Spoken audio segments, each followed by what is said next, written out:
Auzubillahi minash-shaytanir-rajim. Bismillahir-rahmanir-rahim. Assalamu alaikum wa rahmatullahi wa barakatuh. Wa alaikum assalam wa rahmatullahi wa barakatuh. Amnano anjena kwachira on program iteji nyamurungi program y'Obusiramu live aha on TV West Studios omtebeka nsankaburisho ndi hawa Sali Musa kandi erizoba anyinemu Sheikh Takibu Chivumbi Amir Dawa Western Region nakwachirese. Assalamu alaikum wa rahmatullahi wa barakatuh. Wa alaikum salam wa rahmatullahi wa barakatuh. Bitre kama zentanjire mwena abaruga kusari juma kampa myangu yabatambura kurungi mnonga abarwire ntushasha nimwe kandi abafera ntugirango inna lillahi wa inna ilaihi raji'un. Biteri zoba ni chibanza okwezo kwa Rabbi Dhan ninga shokwa kana omwaka 2024 na mukaga kurugira ha kalenda y'Ikisilamu y'ikijungeri zoba nebiro bina okwezo ku 10 omwaka 2024. Yes, abitwampamye mu mazima buri kimwe cyana kiri kibatambura kuronke munonga kandi inture nimbagira ngo kimwe cyona Qur'an katigamba hoje munonga hamwe na hadithi erizoba naenda kandi tureba kigambo sunna sunna eziteka ezobwiteka na nezo ezitari ezobwiteka nomanya emirundi mingi ningashikurwa kare bakani batugira ngo sunna wabo tagikozere tarobuzibu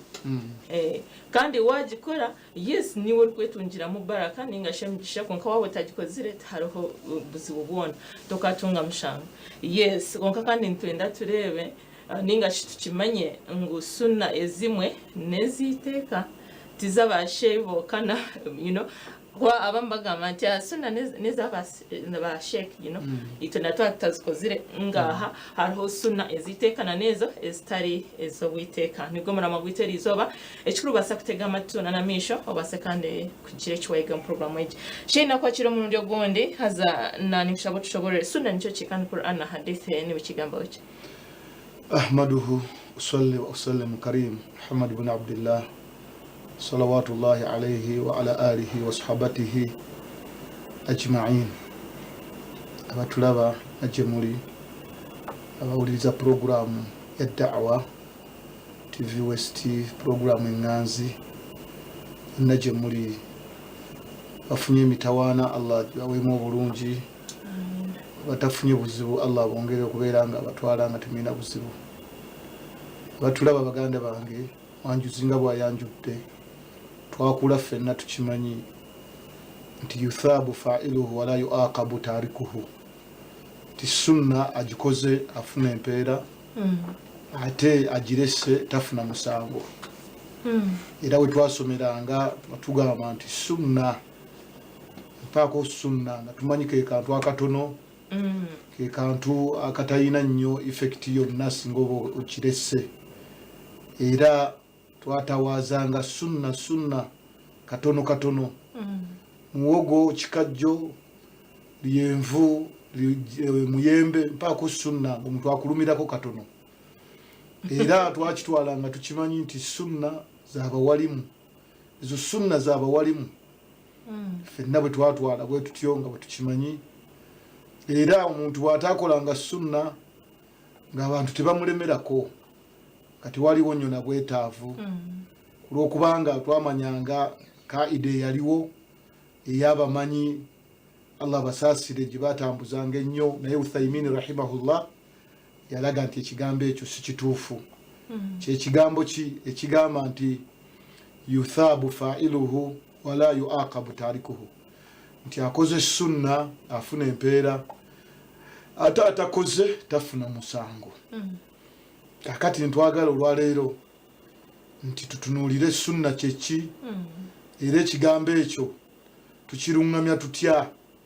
okulagira ddala nti akoze sunna afuna empeera ate atakoze sunna waliwo ddira ofuna omusango ate waliwo ddira otafuna musango. Era sunna zawulwamu emiteeka emeka era sunna kyeki baganda bange kitwagala tumanye nti ensi eno Allah subhanahu wa ta'ala yagitondera ku sunna. Watali sunna Allah subhanahu wa ta'ala tiyali tonze ensi eno tiyali gitonze era naawe tiyali kutonze era tewali baddewo ate wali baddewo otya kati okubeerawo okwo kwonna Allah yakutonda ng'olina kubeera ku sunna. Muswati Jathiya aya ya 18 Allah subhanahu wa ta'ala yagamba nti thumma ja'alnaka ala shari'ati min al-amri fatabi'aha nti Allah bwe yakutonda n'akussa mu nsi yakuteekako amateeka g'olina okugoberera n'agamba wala tattabi'u ahwa alladhina la ya'lamun togoberera okwagala kw'emyoyo gyabo abatalina kye bamanyi kakati bamanyi baali bavunula aya eyo bagamba nti Allah bwe yakutonda mu nsi n'akuteekawo yakuteerawo ku tawhidi na sunna tiyakuteerawo buteezi nti obeere ku nsi ku shiriki na bid'a nga Ibn Qayyim al-Jawzi rahimahullahu ta'ala yagamba nti yagamu ku mazambi agagenda okulemesa abantu okwesiima gali asatu yagamba shiriki ne bid'a na ma'asiya kati nga opposite ya shiriki tawhidi ate opposite ya bid'a sunna ate opposite ya ma'asiya kwebwe bujemu bonna obubika byonna yetwa atillah ti amakulu kasitogondera Allah n'omubaka oba owonye kamera ez'obujemu ate kasito obeera ku tawhidi oba owonye shiriki kubanga yenna omushiriku fakad harrama alayhi aljanna Allah yamuzizaako ejjana era yenna omushiriku talina mirimo mbantu abatakola mirimo Allah n'agikiriza swala toyina kisibo toyina ezaka teriiwo hijja toyina okusaddaako okuyunga oluganda okuzimba emizikiti ne bwoba obikola naye ng'oli mushiriku oba omenyekera bwereere baganda bange kati Allah subhanahu wa ta'ala yatutonda n'atussa mu nsi ng'atutonze butakola shiriki na butakola bid'a era abamuntu abaira batalina mirimo n'omuntu era azuula mu ddiini talina mulimo emirimu tagirina nga hadisi fena gye tumanyi Abi Hurayra oba Anas ibn Malik maserabidde Nabi sallama yagamba nti inna Allaha ihtajaba riwaya endala egamba ihtajaza an sahibu bid'a hatta yada'a bid'atahu Allah agoba okwenenya ko omuntu azuula mu ddiini okutuusa nga alese okuzuula mu ddiini mama waffe Aisha radiyallahu anha alipotinga hadisi eri mu sahihaini agamba nti man amila amala yenna akola omulimo laisa alayhi amuruna ng'omubaka teyaguyigiriza teguli mu ddiini ya nabbi teguli mu buufu mbasallama teyajja nagwo okuva wa Allah fahuwa raddu gumuddizibwa nti yenna ayongera mu ddiini eno yenna akola ebintu byakola nga manyi ali ku ddiini naye nga eddiini yakwongeramu bid'a zokka zalaga zakola takola atafunamu mpeera afuna musango kati Allah yatonda ensi eno ng'agitondedde ku sunna baganda bange owulira na tawhidi kati omuntu Allah subhanahu wa ta'ala nga bwe yatonda ensi eno nga bibiri ng'agitondedde ku jjana na muliro tewali kirala Allah ensi eno yagitonda nga mazara'atul akhirah nga kulimamu binatuyamba ku nkomerero imma muliro imma jjana tusaba Allah subhanahu wa ta'ala atuwe jjana kubanga yenna Allah subhanahu wa ta'ala gwanamme jjana muganda wange dunia ejja kubeera ekusaze ojja kuba wamenyekera bwere kati abantu b'omujjana balina kubeera nga ku nsi kuno bantu ba tawhidi na sunna okiwulira be bali mu buufu obwo era omuntu ayekutte ennyo ku sunna ate omuntu tasobola kubuuza tawhidi ate omuntu ayekutte ennyo ku tawhidi omuntu tasobola kubuuza sunna nti kulwokubanga tawhidi sunna yennyonnyola tawhidi tawhidi kwe kwawula Allah subhanahu wa ta'ala mbwomu bwe kyekitabo kya Allah Qur'an omuntu yenna ategedde Qur'an tayinza kweraguza tayinza kubeera na yirizi tayinza kusamira tayinza kugenda ku bachwezi tayinza kusaba bafu tayinza kusala ndiga nga agisalidde nti afuna obugagga tasalira ndiga nti agisaddake tasalira nyumba tasalira tanuru tasalira motoka tasalira balongo owulira nti asalira abalongo nti simanya bajja kunjokya tawongera misambwa na mandwa na lubaale tabeera na bigali omuntu yenna ategedde tawhidi kati Allah yatonda ensi eno ng'agitondedde ku tawhidi ate tawhidi bw'omala omutegeera ng'ate omanya nti sunna yennyonnyola tawhidi nga bw'onaalaba nti Allah yatuwa constitution yaffe ye Qur'an al-Karim Qur'an okugitegeera n'atusindikira omubaka Muhammad sallallahu alaihi wasallam Qur'an nazalat ala Muhammad sallama nazala ala Muhammad sallama Qur'an yakka ku nabbi sallallahu alaihi wasallam nga omubaka sallama okugitegeera Qur'an sunna za nabbi Muhammad sallallahu alaihi wasallam kati sunna kyeki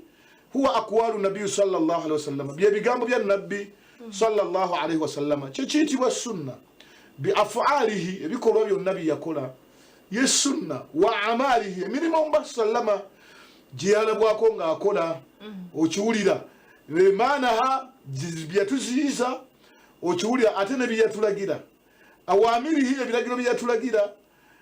ate n'ebiziyizo byeyatuziyiza kati ekiyitibwa sunna kwe kwewala omubaka sallama kyeyatuziyiza kasita weewala omubaka sallama yagaana kyeyagaana kyonna n'okireka eyo sunna kasita okola kyeyalagira kyonna n'okikola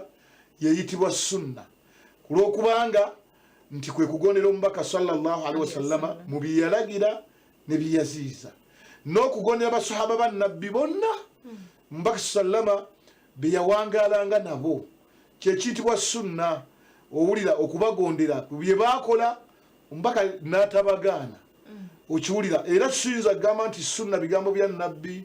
n'ebikolwa bye n'emirimu gye egy'okungulu n'egy'olwatu ate netulekayo sunna z'abasahaba enkola y'abasahaba tugyongerako nti nayo eri mu bintu ebitulaga sunna kyeki yenkola z'abasahaba bonna ze baakola nga sahaba yaleeta adhaani mulembe gwa nabi sallama adhaani tiyaliwo sahaba bwe yatulagirira adhaani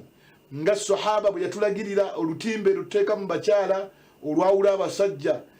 sahaba Uthman ibn Affan radiyallahu anhu kati ezo ze sunna baganda bange omubaka sallama bye yakola ne basahaba be kati mu Qur'ane ne mu sunna ne mu hadithi okutegeera sunna kyeki genda mu Qur'ane olabe mu surati Nuru Allah subhanahu wa ta'ala yagamba mu surati Nuru ndatulaga nti falyahdhari alladhina yukharifuna an amrihi an tusiba fitnatun au an yusibahum adhabun alim yagamba nti kirungi weewalire ddala era tiisa abo abaagala okukwata mu bigambo by'omubaka sallama owulira abaagala okugaana okugondera nabbi mu mateeka ge gonna mu biragiro byonna mu bigambo bye byonna abataagala kugondera nabbi Allah subhanahu wa ta'ala yagamba antusiba fitina bayinza okufuna obuzibu fitina abamanyi abamu bagamba nti bayinza okugwa mu shiriki okiwulira fitina abamanyi abamu balaba nti kitegeeza obukafiri fitina abamanyi abamu bagamba kitegeeza emitawaana giyinza okujja wakati w'abasiraamu n'abasiraamu kati fitina kiina ennyonnyola nnyingi fitina abamu balaba nti kwe kujemera nabbi sallama n'oleka sunna ze n'ofuna emisango kati Allah subhanahu wa ta'ala yagamba nti falyahdhari alladhina yukharifuna an amri tuli mukulaba sunna bannaye bwe tunaamala ate tulabe sunna zawulwamu emiteeka emeka ez'obwetteeka zeziriwa ezatali za bwatteeka zeziriwa kusinza programu yaffe biidhinillah ng'omwanyuzi bwe yajanjudde kati tuli mukulaba mu Qur'an ne mu sunna kyeki baganda bange Allah yagamba nti falyahdhari alladhina yukharifuna an amri tiisa abo weewaza abo abaawukana abayinza okwawukana ku bigambo bya Allah subhanahu wa ta'ala ne ku sunna za nabbi sallallahu alaihi wasallama an tusiba fitina bayinza okufuna obuzibu au yusibahum adhabun alim oba bayinza okufuna ebibonerezo ebiruma ennyo kati eyo aya abamanyi bagiragira ddala nti Allah yennyini yeyakulagira sunna kati kiriba kiraze ekyo nti olina okwegendereza bw'oba ogaana sunna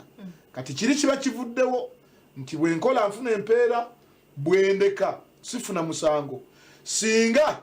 kyandibadde nga bw'oleka sunna tofuna musango bw'okola ofuna empeera aya eyo girabira ddala nga yalimu engeri y'okusiba eyo aya yalimu okusiba singa kiba kyetaagisizza kuba Allah yagamba nti falyahdhari alladhina yukharifuna an amri tiisa abo weewaza abo abayinza okuwawukana ku bigambo bya nabbi sallallahu alaihi wasallama an tusiba fitina bayinza okufuna obuzibu au yusibahum adhabun alim oba bayinza okufuna ebibonerezo ebiruma ennyo kakati era eno era olaba nti sunna bw'oleka sunna olaba nti nno okyayinza okubeera nga ofuna emitawaana egy'amaanyi ng'era bw'ojjukira omusajja nabbi sallallahu alaihi wasallama gwe yagamba nti ya gulaamu wayi muvubuka gwe samillah soma erinnya lya Allah wakul biyaminika liisa ddyoyo wakulu mimma yalika lya ekuli maaso musajja n'alaga nti gyonna mikono kuba nabbi yasanga aliisa kkono n'ayagala amuzze ku ddyo n'amulungamya musajja n'ateekawo embeera eraga nti atajja kukyusa kasigale ng'aliisa kkono Allah subhanahu wa ta'ala n'amutta n'amusanyalaza omukono guno gwe yali aliisa tegwaddamu kukwata mpaka kati ekyo kikulaga nti olaba nti ekyo kiragiro kya nabbi nti liisa ddyo okiwulira lisoma erinnya lya Allah liisa ddyo lyekuli mu maaso kakati singa yali sunna busunna nti bwoleka tofuna musango bwokola ofuna empeera Allah teyali musanyalaza mukono kitegeeza nti yali oda kati sunna zino kino okwegendereza tetuli mu kigambo ekigamba nti bwenkola nfuna empeera bwendeka sifuna musango Uthaymeen omumanyi waffe yagamba nti ekigambo ekyo si kituufu kyetaaga tukyewalira ddala lwaki tukyewalira ddala ng'ojja kuwoza nti sifuna musango owulira sunna busunna ogenda ogwe mu sunna eyinza okufunisa obuzibu ng'eyo sunna bwe yafunisa omusajja obuzibu Allah n'amusanyalaza omukono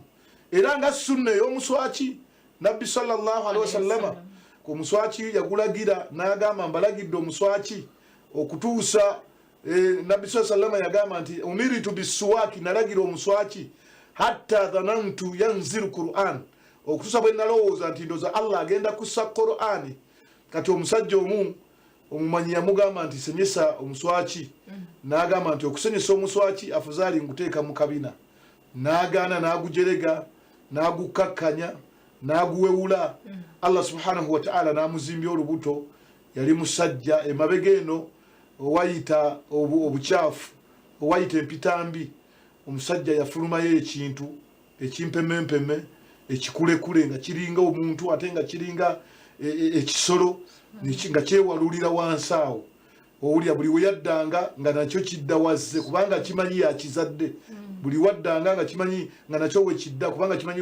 yakizadde wadda we kidda abamanyi ne batandika okuwandiika zikutuba okuwandiika ebitabo ebyewaza abantu okukakkanya sunna kati sunna eyo omusajja yayagala agijerege agiwewule agano giteeka mu nkola kati Allah subhanahu wa ta'ala n'afuna obuzibu omusajja oyo kati ekigambo ekigamba nti sunna twogereko bwogezi tetugyogerako totubulira sunna owulira tuleke fe tuveeko biki noyogera ebigambo bingi ku sunna zawulwamu emiteeko baganda bange ebitiibwa waliwo sunna gyoleka n'ofuna omusango nga Ibn Hazm rahimahullah ye yalaba nti sunna y'omuswaki yabwatteeka okubeera n'omuswaki yagamba nti sunna eyo yabwatteeka nti kulwokubanga basahaba bannabbi bonna baali balina omuswaki owulira nga batambula nagwo n'agamba omubaka sallama yali alina omuswaki era ibaada gye yafembayo okukola omubaka sallama yali yafembayo ibaada ya kusenya ate nga ibaada y'esswala nkulu nnyo nnyo nnyo nnyo era yali afa yagamba abasiraamu nti asswala wa ma malakati aymanukum mbalamira esswala bonna n'abo abafuga be bafuga mu mikono gyabwe esswala naye muzimu ibaada ziyafembayo mukamwake yafa omuswaki guli mukamwa kati abamanyi ne bagamba nti olaba mbaka yafembayo sunna ya muswaki kitegeeza ibaada ya muswaki kiraga obunene bwagwo n'obukulu bwagwo ndo mbaka sallama yatulagira okusenya omuswaki mu bifo 6 yatugamba nga tugenda okufuna ewuzu tusooke tusenye nga tugenda okusaala tusooke tusenye wano we bakimira n'atugamba nga tugenda okwebaka nga tugenda okutuuka ewaka tusooke tusenye nga akamwa kakyusa empunya yaako tusooke tusonye nga tugenda okusoma Qur'ane tusooke tusenye nga tuzuukusa okuva mu tulo tusooke tusenye ebifo ebyo byonna biriko obujulizi okuva mu hadisi z'omubaka Muhammad sallallahu alaihi wasallam naye abamanyi bonna beegatta ne bagamba nti okusenya sunnati muakkada sunna enkakafu singa oba tokutte muswaki tofuna musango abantu bamanyi bonna kye batambula nakyo naye nga bw'oba ogukutte n'obeera nagwo guno ogwakati ofuna empeera ezitagambika empitirivu kakati Allah subhanahu wa ta'ala agamba ki mu Qur'ane tuzze tulaba ku aya kati aya endala eri mu surati Ahzabu aya 21 surati Ahzabu aya 21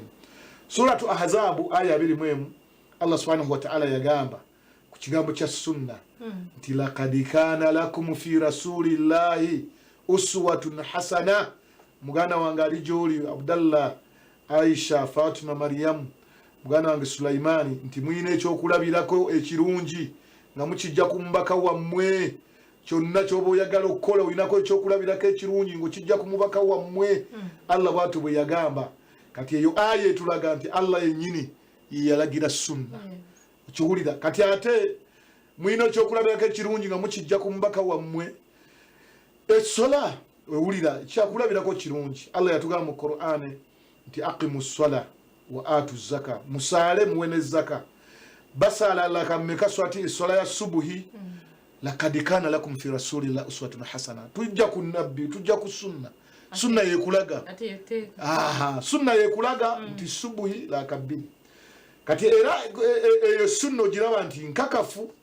Okiwulira bw'osaala 4 bw'osaala 7 bw'osaala 10 oba tosadde essola ya subuhi. Allah agamba lakad kana lakum fi rasulillahi uswatun hasana dhuhuri 4 lakad kana lakum fi rasulillahi uswatun hasana. Asri tusala lakanya sunna yebikulaga. Magaribi tusala lakasatu magaribi sunna yekyo yekikulaga. Isha tusala lakanya ekyo sunna yekikulaga. Ejjuma tusoma khutuba okiwulira khutuba 2 esooka n'eyokubiri ne tutuulamu then ne tusala lakabiri evanyuma lwa khutuba. Ekyo sunna yekikulaga. Ate essola y'ejjuma tusooka khutuba sunna yekikulaga. Kati ate essola ya Eid tusooka sola oluvanyuma ne tufembyayo khutuba olwo Eid ewedde. Kati ate essola ya Eid tusalira lakabiri naye tusooka kusala lakabiri ne tuzzaako juma ne tuzzaako khutuba yefembayo. Eid bagisala batya? Sunna yekikulaga nga Allah bwe yagamba Ahzab aya 21 nti lakad kana lakum fi rasulillahi uswatun hasana. Muganda wange atulaba yonna gy'oli sunna gy'olina okugoberera okumanya butya bw'onaatambula mu nsi butya bw'onaakola ibada. Kaakati omuntu afa Allah subhanahu wa ta'ala ye yatugamba nti omuntu bw'afa bamuziike. Mu Qur'an yagamba mu juzu amma mu surati Abasa Allah yagamba nti thumma idha mata fa aqbalahu. Ni mu ayati endala nyingi nga zitulaga okuziika. Nti omuntu bw'afa ave kungulu bamuziike. Naye bamuziika batya? Tuziike mu ngoye z'abaddemu tumuwambaze engoye ze zonna z'ayina. Abantu balina amakesi g'engoye, balina engatto, balina amakofiira, balina empale n'essaati amakanzu. Tumwambaze ebintu bye eby'ebbeeyi ng'agenda ku mbaga tumuziike kuba bintu bye. Owulira sunna yetulaga nti byonna yadde abirina ebyo kati si bibye bw'amala okufa byabamulekwa. Tulina kukola tutya? Sunna ekugamba nti omusajja essanda 3 okiwulira tumuzinge mu ssanda 3. Kati bwe tumala okumuzinga mu ssanda 3 tumutwale ku kisaalu tusima buwanvu ki? Mwana Adani sunna yegitulaga. Tumuzika saidi ki? Tumutunuzaawa sunna yebitulaga. Kati Allah agamba nti lakad kana lakum na mazima mmwe muyina fi rasulillah uswatun hasana ekyokulabirako ekirungi nga mukijja ku mbaka wammwe Muhammad sallallahu alaihi wasallam. Tomenyeka baziika batya? Sunna muganda wange yekulaga. Owulira ekigambo la ilaha illallah kirungi akyogera ayingira ejjana naye atolawe tuba tugenda okuziika. Nabbi sallallahu alaihi wasallam yatugaana okugobereza omufu ekigambo la ilaha illallah. Yadde kirungi kitya ogenda nga okyogera nti la ilaha illallah la ilaha illallah la ilaha illallah Muhammadur Rasulullah. Ekyo ekigambo bid'a kiri mu bigambo ebizuule ebitalina kikolo era yenna kikoze ofuna omusango. Lwaki? Anti togoberedde sunna. Sunna yegamba ki? Yagamba Mbaka sallama tuba tutwala okuziika muganda waffe tumutwale mukasirise. Ekigambo la ilaha illallah bw'okyogera ofuna ejjana naye si weewo kubanga mbaka yali badde yakusooka. Allah subhanahu wa ta'ala yagamba nti la sabaquna ilayhi. Abakulembera be baali kusoose okukyogererawo nga bagenda okuziika n'aleeta la ilaha illallah. Ku mufuku ali ku ntaana nga tumuteekayo munnaffe okuleeta okusoma akatabo katarakaini ako n'okasoma nti wa idha sa'alaka baba kubuuzizza man rabbuka katonda woyaani man nabiyuka nabbi woyaani ma imamuka imamu oyani ma ihwanuka baganda bebani nga joli wali ku ntaano bisomera abantu abo bisomera omufumbo omufaya nukule kasito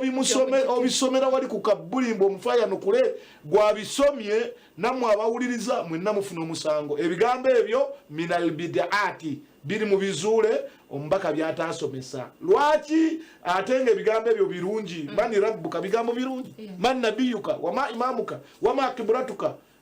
wama ikhwanuka bigambo birungi naye awo biteeka simbaka wesiwe yabiteeka kubanga ekiyitibwa sunna bye bigambo bya nabbi n'ebikolwa bye n'ebikola by'abasahaba ombaka kye yakola naffe kye tukola yatambula atya bwe tutambula yali atya okulya kwe naffe bwe tulya yeebaka atya bwe twebaka yaziika atya bwe tuziika embaga olwaleero ze tukola kasita embaga khalafa sunna abawalimu nga bayomba kasita okuziika ku khalafa sunna abawalimu nga bayomba aka video akibatire social media aza babire embaga ababire abashwezi bana bajjo kwasa mwabaddemu anti babayita batablet mwabaddemu abatablet kati batuseewo embaga ng'eriko ebidomo omugole abire naije abali kuzina ekidala kyonna ne bafuluma saidi y'abashwezi bona bashabona ati abantu ntenda bazimana bona akiri timushekeraho lwaki batuse ku mbeera eyo balaba ekintu kyawukanye kuki ku sunna ate ne bana abafulumye mu kidaala bati ndooza bateesa nti tekuli ndongo ne bagamba bana amalo okutuuka wano ne bamanya nti we bana amalo okutuuka wano ffe tujja kuba tulina obuyinza ne babakuba omuziki kati esisitimu eyo yonna olaba nti si nnungi bali ne bavaako bambi olw'eddiini obbaluma era toyinza bavunaana lwaki nti omuntu yenna yekute ku sunna tomuvunaana kubanga amanyi nti sunna buli lwowaba n'ova ku sunna oba ovudde ku busiraamu kati embaga tulina okukola embaga etaliiko bidongo embaga etaliiko mwenge tulina okukola embaga nabbi gye yakola nabi sallama yagamba nti awulimu walau kana bishaati kola embaga nawe kuba kusala mbuzi embaga kuba kulya ate okuziika kubeera kubagiza bano betugenda kuziikirako owulira tekuba kulya adde nga abantu babikyusizza abantu ayagala omuntu bwafa ku kyalo banneiba bonna kati tebakyafumba usanga tewanyose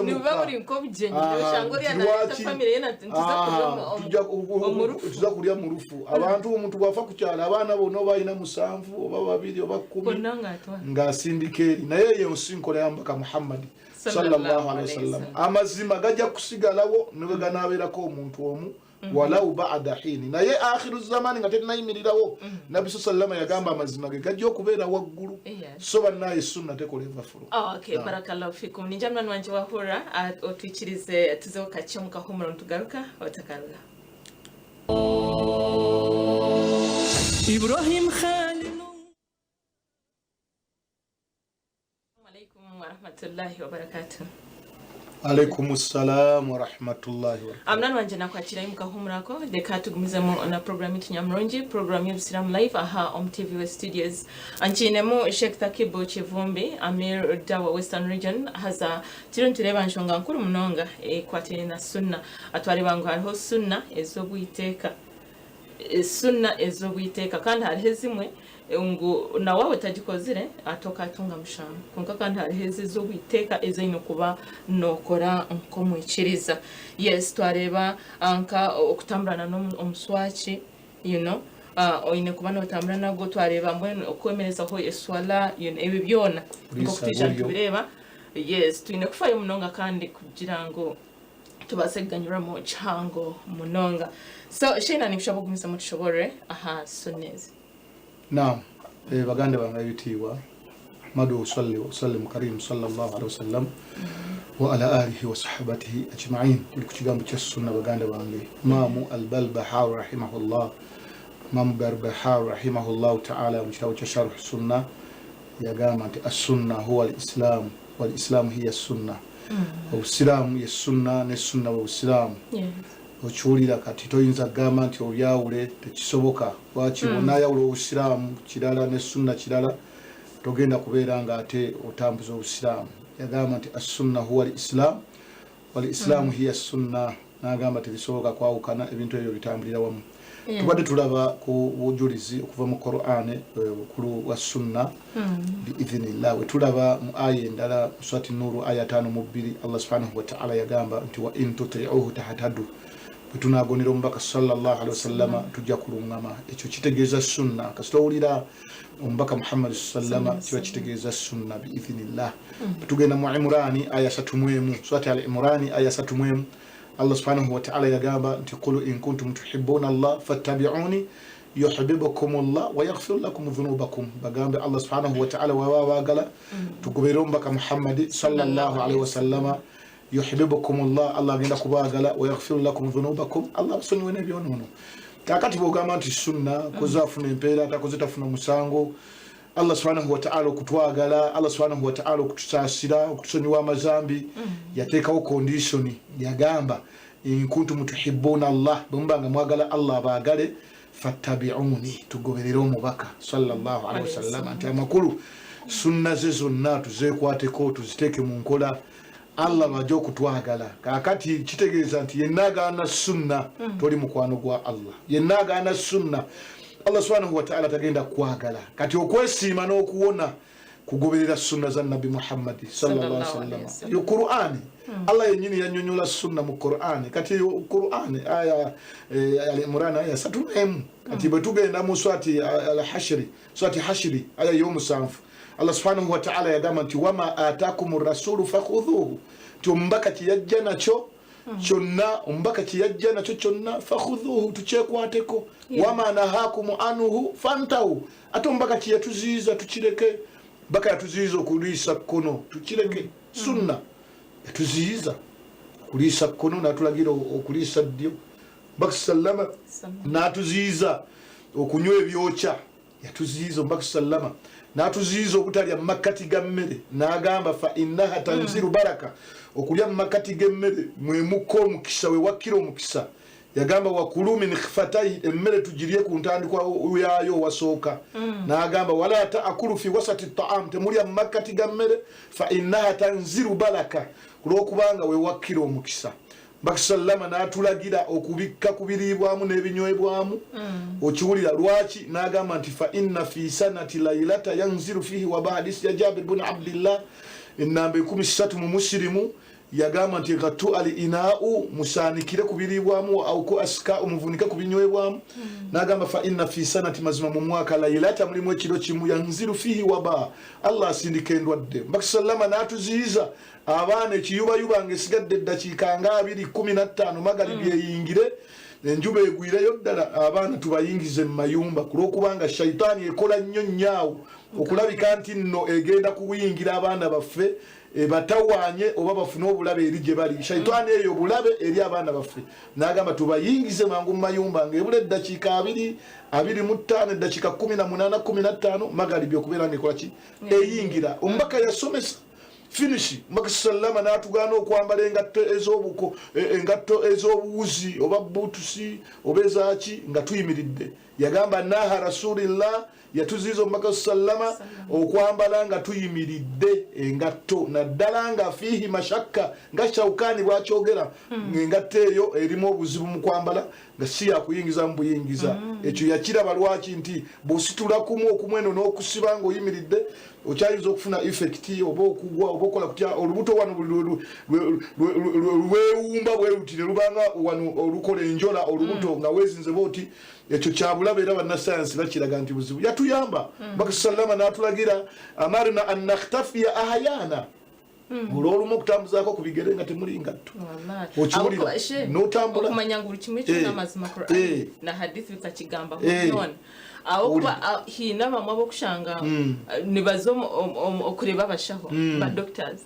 babagira nti haza ekyo ine kukora tambuze bigere jura mwenkito jura msokso gumeno tambuze ubengo utambuza kugira already yarwire omuntu yarwire ekigere bino bikone kutaka kati Ombaka Sallama ye musomesa ayasingira ddala abantu Ombaka Sallama n'atulagira okutayirira ekitulagira akuyamba akutaasa akuwonya kati kikubirizibwa oba oli musiraamu toli musiraamu kikubirizibwa kati okuyamba olina kubeera nga okola ki alkhitan okusala okiwulira mbaka sallama nakuziyiza okunywa omwenge ali mu kuyamba kubanga buli lwogunywa effect edda gyoli mbaka nakuziyiza okunywa sigala minal amradu kiri mu ndwadde dukhan kiri mu ndwadde Muhammad Hassan yawandika ekitabo amradul umma endwadde za umma naleeta endwadde 5 yateekamu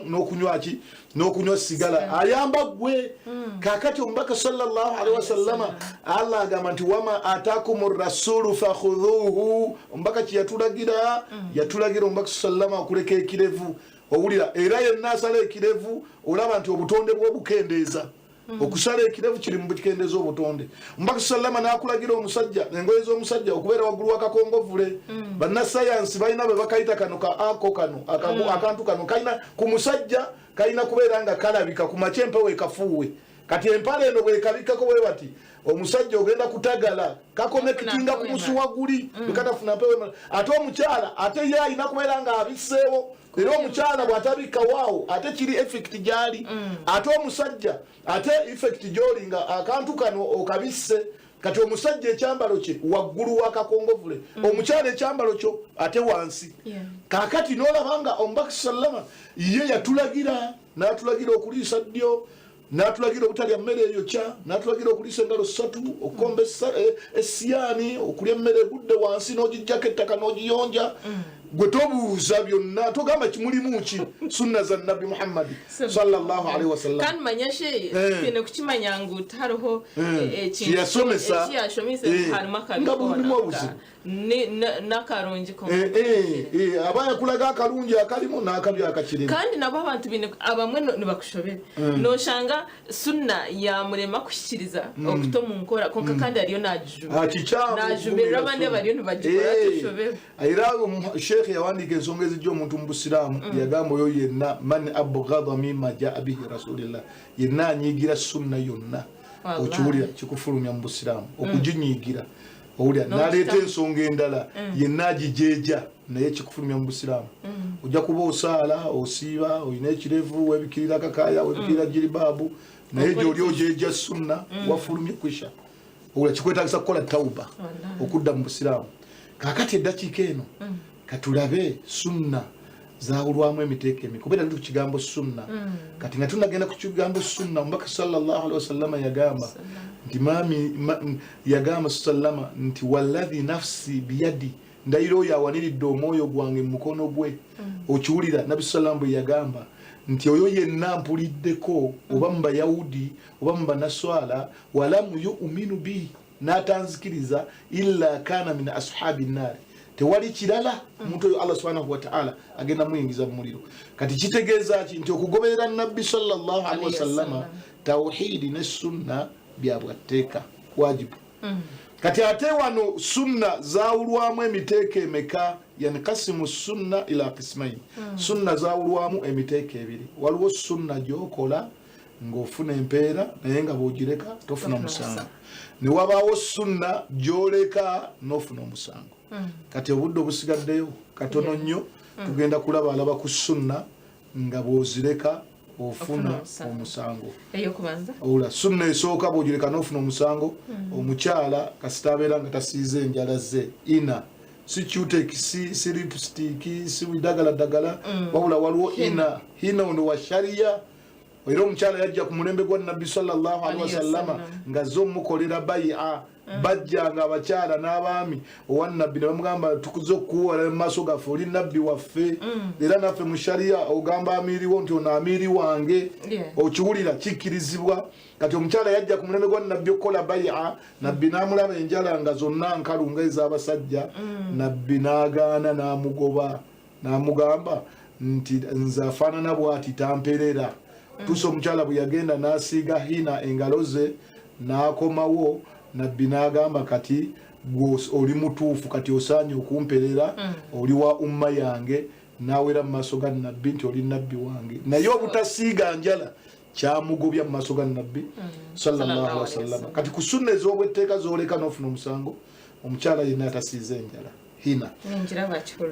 era era omukyala yenna atasiize enjala hina mu makulu ga hadithi omubaka sallama yagamba oba weefaananyiriza ensolo enkambwe hadithi ntuufu buli Albani yagamba ntuufu mu riwaya endala hadisi endala omubaka sallama yagamba oba weefaananyiriza abasajja ate Allah yakolimira omusajja ayefaananyiriza omukyala n'omukyala ayefaananyiriza omusajja Allah yabakolimira ate bw'owulira nti wakolimirwa ay maturudu birahmatillah oba wagobebwa mu kusasira kwa Allah kitegeeza omuntu aliko ekikolimo bw'akola ibada Allah tagikkiriza kati omuntu omukyala enjala z'okubanga nkalu ofuna omusango nga tozisiiza omukyala hina tuli mu bintu byoleka n'ofuna omusango naye nga biri mu sunna okiwulidde n'ofuna omusango ensonga ey'okubiri gyoleka n'ofuna omusango y'ensonga y'okutereeza erayini si nsonga bakyala si nsonga baami bakiyita baabu taswiyatu assufuufu au babu taswiyati swafi hadisi ya Anas ibn Maliki mbaka sallallahu alaihi wasallam yagamba isawu sufufakum fa inna taswiyatu swafi min tamamu swala mutereze layini zammwe mazima okutereza kwa layini kiri mu bituuse swala kakati layini bwetaterera okutereza layini sunna naye yabwateeka tuli ku bintu nga bwobireka biri mu sunna ng'ofuna omusango kati obutatereza layini era osanga bayimamu bangi istawu Allahu akbar owulira ngeno layini egendo etandikidde wano nemalira eno nga wakati ekoze olubuto obanga wakati ekoze olusozi so nga omumanyi omu yawandika ekitabo akhtaul musallin ensobi z'abasaaze yateekamu abantu obutatereza layini waliwo n'ekitabo kitabo akiyita ahkamul janaizi yateekamu obutatereza layini waliwo ekitabo ekirala sunan mahjura fa ahayiha tuhuya biha sunna ezasengukwa ziramuse nawe olamukireko nti tereza layini owone owulira kati ekitabo ekyo mulimu okutereza kwaki kwa layini Imamu Sanaani yagamba nti okutereza layini laha ahaditha 100 kuliko hadisi 100 nga zonna zikatiriza okutereza layini lumu mbaka sallallahu alaihi wasallam yagamba nti istawu muterere nagamba nti hadhu baina al-a'naqi mutereze wakati w'ensingo zammwe olaba layini etukane mu nsingo era hadisi endala egamba mbaka sallama kana taswiyatu sufufu nahiya ila nahiya yalinga atereza layini ng'ava saidi eno ng'agenda saidi eno naye bayimamu babeera mu mimbali wakati nagamba istawu era mbaka sallama kana yakhudhu ala akibaihi manakibahum yalinga akwata ku bibegabega by'abaswahaba bwati ng'agenda akwata ku kyono n'ekyono bwati abatereze mu layini okiwulira mbaka sallama era Umar ibn al-Khattab radiyallahu anhu yalinga ayina akaggo nga katono nyo ati ng'agenda akakoona ku mbuto z'abagagga nga bobo ajja n'ayimirira bwati n'ebisumuluzo bye owulira n'obuto ne luyita mu bweru tinagana okuterera Umar ibn al-Khattab yalinga ayina akaggo katono nyo ati nga bw'abateza layini akoona ku mbuto z'abagagga layini zikoleki ziterere kakati ombaka sallallahu alaihi wasallama lumu yagamba basahaba istawu muterere fa inni la arami waraikum mazimaze ndaba ebiri emabega wammwe amanya mbagamba nti ombaka yali ayinwa obutuli mu mutwe mabega eno nga bukolanga amaaso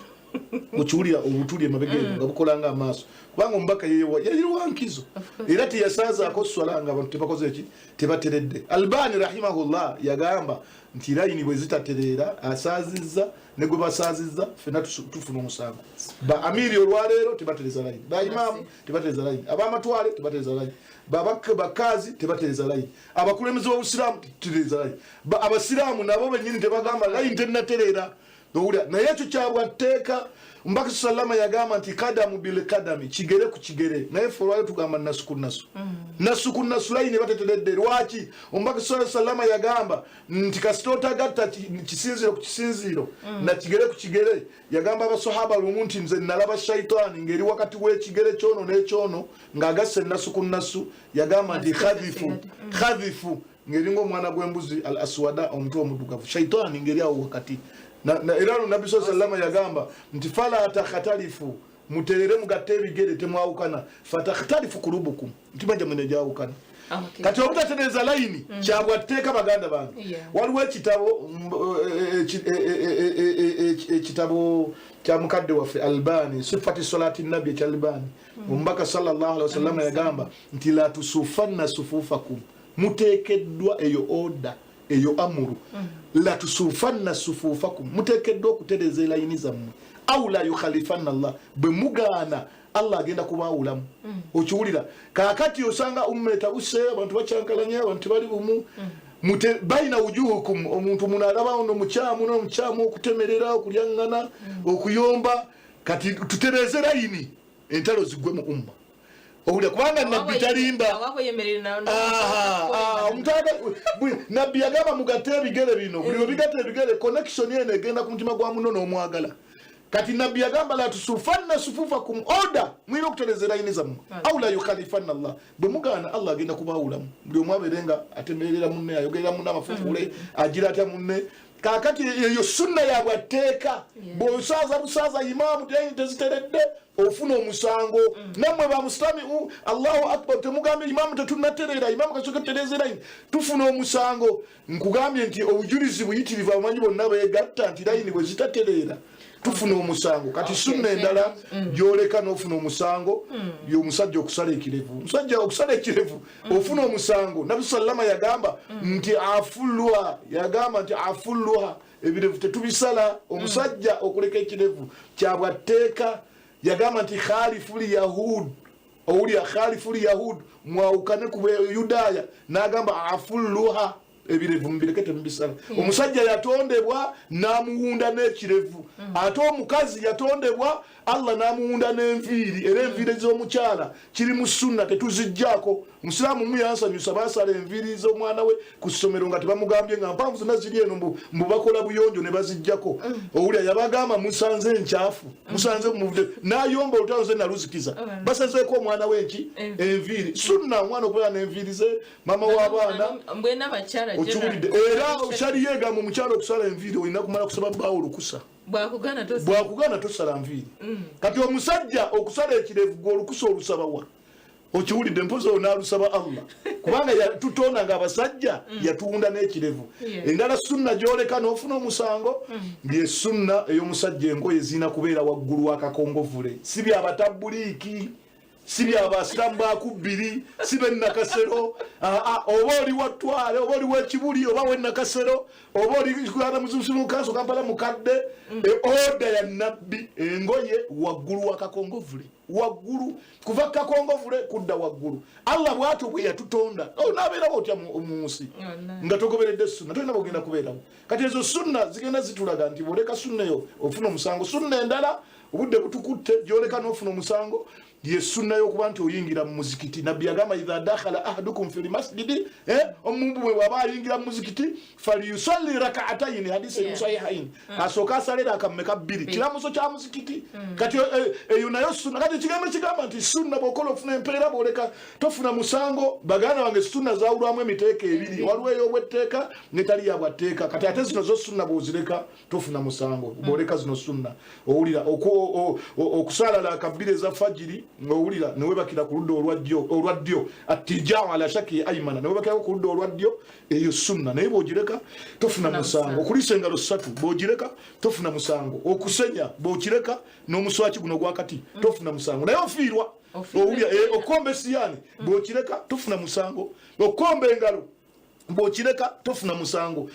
okwala ku buliri wabwaza edda okwata akawero bwoti n'ogirako bwoti akaleesu eyo sunna naye tofuna musango bw'okireka okusaanikira emmere yasigaddewo n'ogibika bulungi owulira bw'ogisuula wali egwe emmese zonna zipamamu owulira tofuna musango n'ogirya olwadde bw'ogolaba owulira naye nga bw'ogireka tofuna musango okusaanikira ku biribwamu n'ebinywebwamu tofuna musango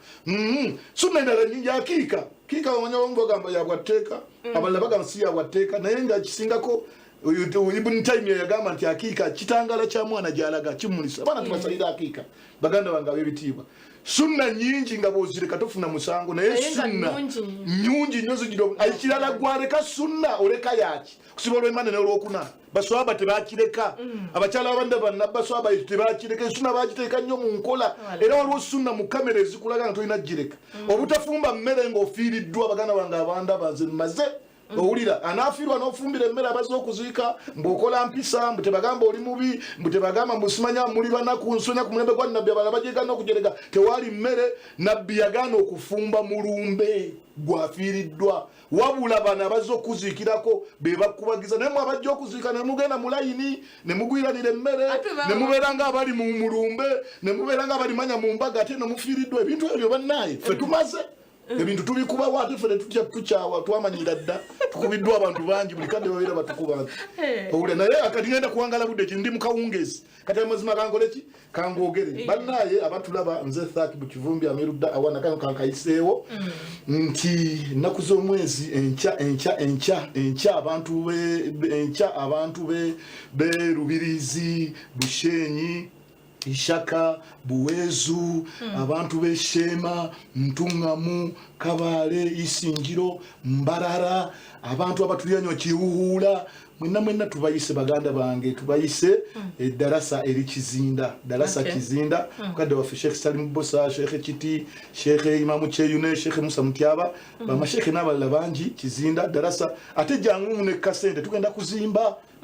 kola fe mujimanyiro ya lwa munyindo jangu bi idhnillah jalla wa ala tubayise enkya sawa 3 darasa ja kubetandika abana agenda mukubiri tausi weri ku muzikiti ku macha sawa emu jangu ne mitwalo je ebiri insha Allah tausi kutwale jangu kubiri ne mitwalo je ebiri tausi kutwale mu darasa unako olwesande insha Allah tugenda yibanda unako olwesande bakuyita eyibanda ku districti gwe mugana wange we Mashoro bakuyita Gishongororo bakuyita Kamwenge oyitibwa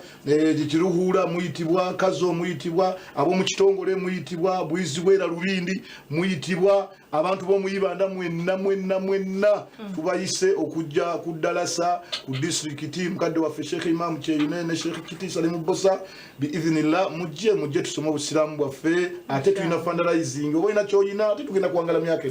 tuli mu kawungeezi baganda bange tuli mu kawungeezi bi idhnillah tubebaza olukungano olwali embalala ku madarasa tinusulati darasa ya sunna era ntitubadde ku sunna darasa tubebaza contribution obuyambi bwonna na buli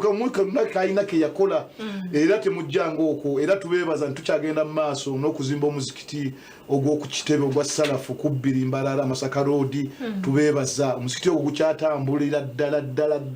byebyo tebinsuma tuse ndi mulamu omuntu eteguvuddeko bannaye masjidi ekyatambula tukyasabira ddala seminti tukyasaba omusenyu tukyasaba enkokoto era tuli mu finishing kati tubasaba naddala seminti tubasabira ddala baganda bange ab'ebitiibwa enamba eno ku nsonga za ddaawa tutambuza ddaawa mu Western yonna omuzikiti gye guli gukyazimbwa bannaye enamba y'essimu eno buli omu akutaka peeni giwandiike enamba yange giwandiike ojja kuba oluse wammwe mwagala omuwalimu ng'abaseeka waffe temuwatuwa baseeka nga temutuwa baseeka ewaffe enamba y'essimu ewandiikibwe insha Allah oyagala kuzimba muzikiti enamba y'essimu giwandiike 0705 4 17 58 0705 4 17 enamba eno ya WhatsApp 0705 4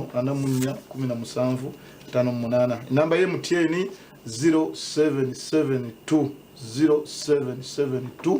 39 12 30 kadde wa Sheikh